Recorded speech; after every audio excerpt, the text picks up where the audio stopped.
राणा जी, हमने सिर्फ निवेदन किया और इन्होंने कहा ठीक है, जो इस फ्लोर ऑफ द हाउस या हमारे विपक्ष में तय हुआ उसको हम फॉलो कर रहे हैं।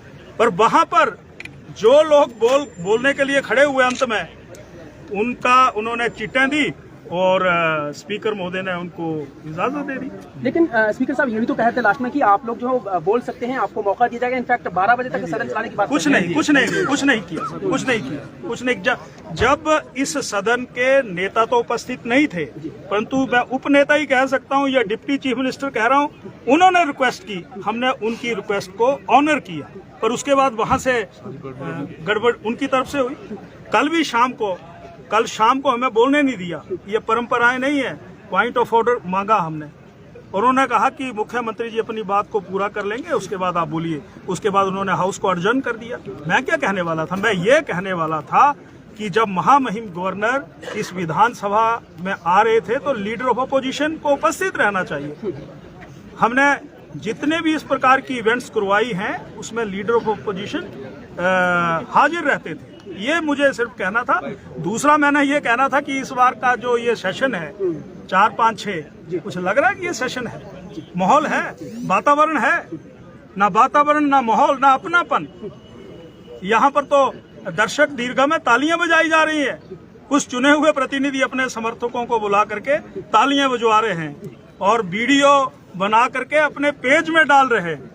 ये है कांग्रेस की परंपरा। तो हम इसकी निंदा करते हैं और फरवरी के महीने में हम जनता की आवाज को मजबूती से रखेंगे और उसके बीच में भी जहां जहां जरूरत होगी हम खड़े रहेंगे। ये कहना चाहता हूँ। तो सेशन के आखिरी दिन को हम समाप्त समझे विपक्ष की ओर से? आज हमारी तरफ से तो समाप्त है, अब उनकी तरफ से आप पूछ लीजिए। चलिए, तो ये थे विपिन सिंह परमार, जो पूर्व अध्यक्ष भी रह चुके हैं और काफी मायूस लगे हैं। ये जो हमें बोलने नहीं दिया जाता है, हमारी आवाज को दबाया जाता है, हमारे से सुना नहीं जाता है, हमारा ऑनर नहीं किया जाता है, इसीलिए हमने इसको बाइकआउट किया।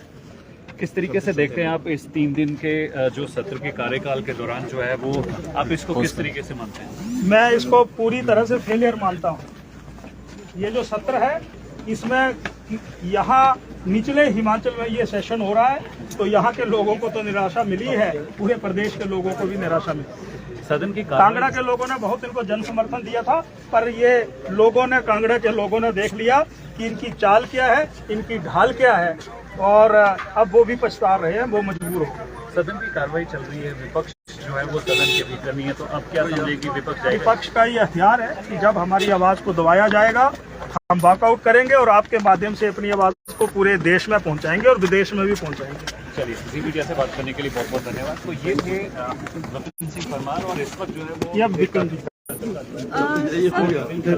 सदन शीतकालीन सत्र का आज आखिरी दिन है और आखिरी दिन भी जो विपक्ष है वो सदन से बाहर यहाँ पर आया है। सर, क्या कहेंगे हम कि क्या कारण रहा कि अभी भी जो वॉकआउट है विपक्ष की तरफ से? जिस समय विपक्ष की बात को सुना नहीं जाएगा, जिस समय आदरणीय स्पीकर जब बात कहेंगे कि मेरे लिए मैं किसी भी बात को किसी भी तरीके से रखवा सकता हूं, मेरे पास विशेषाधिकार है, तो इस प्रकार से सदन नहीं चलता है। जब इस प्रकार का व्यवहार होगा तो हम लोग बाइकआउट करेंगे और अपनी बात को आपके माध्यम से आगे लेके जाएंगे। सर, पिछले कल भी इस तरह की चीजें देखने को मिली कि जब जो विपिन सिंह परमार है वो उन्हें बोलने का जो समय है वो नहीं दिया। विपिन सिंह परमार हमारे वरिष्ठ नेता हैं, इन्होंने पॉइंट ऑफ ऑर्डर मांगा था और वो पॉइंट ऑफ ऑर्डर मांग के उन्होंने कहा कि हम आपको बात करने का मौका देंगे, लेकिन बाद में उन्होंने मौका नहीं दिया और जो कि ये कोई अच्छी परंपरा नहीं है और इस बात को आज विपिन सिंह परमार जी ने अंदर उठाया भी है और जब अभी भी हमारी बात को नहीं सुना जा रहा तो ये वॉकआउट किया गया। जी, क्या देखते सर 3 दिन के समय को यहाँ पर सदन चल रहा है और अंदर बात नहीं रखी जा रही है और सीधे तौर पर पिछले कल जब अध्यक्ष परंतु उन्होंने कहा था कि पर्याप्त जो समय यहाँ पर दिया जाएगा सबको अपने पक्ष। निराशाजनक रहा है ये सत्र का जो 3 दिन का निराशाजनक रहा है। किसी प्रकार की फ्लोर के ऊपर कोऑर्डिनेशन नहीं पाई गई है और जो